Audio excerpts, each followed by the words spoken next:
Mga idol, sa kabila nga po ng hindi pagkakatrade ni Klay Thompson bago ang trade deadline, magiging free agent para naman nga ito sa darating na off-season. Yan naman ang ating unang aalamin. Nasusundan ko na rin ang balitang wala nga pong pakialam ang Los Angeles Clippers sa nagdaang trade deadline. Pag-uusapan na rin natin dito ang balitang gusto nga po at nagpahiwatig na si Spencer Dinwiddie na gusto niyang maglaro sa Lakers at ang naging laro nila kontra sa New Orleans Pelicans ngayong araw. Kaya mga idol, tara!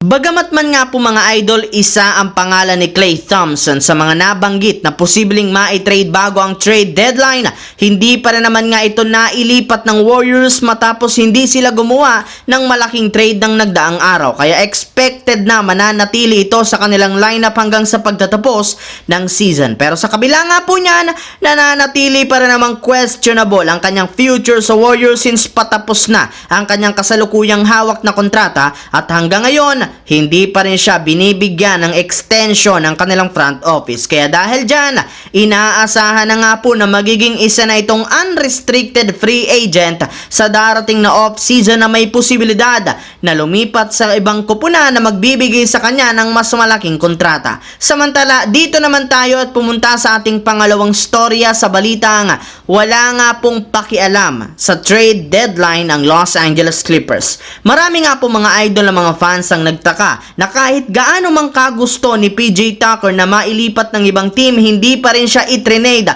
ng Clippers. At ayon nga sa isang NBA insider, eto nga dahil wala rin naman nga talagang pakialam ang Clippers sa nangyaring trade deadline since base nga sa kasalukuyang ipinapakitang performance ng kanilang team, kitang-kita na mas malakas na ang lineup nila at hindi nila kailangan pa na gumawa ng trade. Isa pa, ayaw na rin naman nga nilang magsayang pa ng kontrata sa pamamagitan ng pagbawas ng mga malalaro sa nagdaang trade deadline. Habang dito naman tayo dumiretso sa ating huling storya sa balitang nagpahiwatig na si Spencer Dinwiddie na gusto niyang maglaro sa Lakers at ang naging laban nila kontra sa New Orleans Pelicans. Mismong si Rob Pelinka na nga po mga idol ang nagsabi sa media, binalak rin naman nga sana nila na makagawa ng trade, sobrang nahihirapan lamang nga sila dito na makahanap ng ibang kupunan o ibang player dahil napakalalaki nga po ng hinihingi sa kanilang kapalit na hindi rin naman nila afford ibigay. Kaya dahil dyan,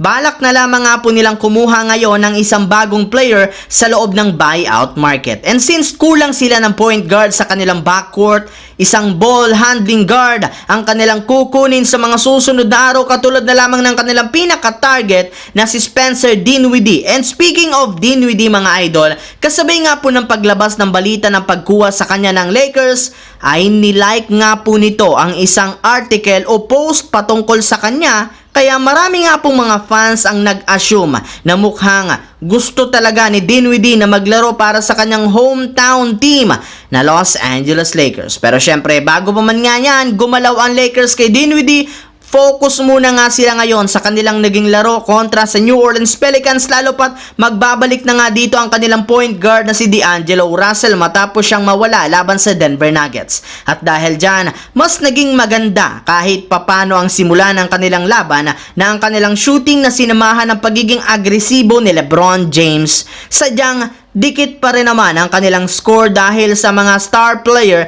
ng New Orleans Pelicans sa pangunguna ni CJ McCollum. At simula nga niyan, naging back and forth na ang kanilang labanan hanggang sa umarangkada at mag-take over si LeBron at mag-step up ang kanyang mga kakampi na siyang rason bakit lumamang ang Lakers at nakuha ang panalo at umabante ang kanilang standings sa 28 wins, 26 losses sa Western Conference.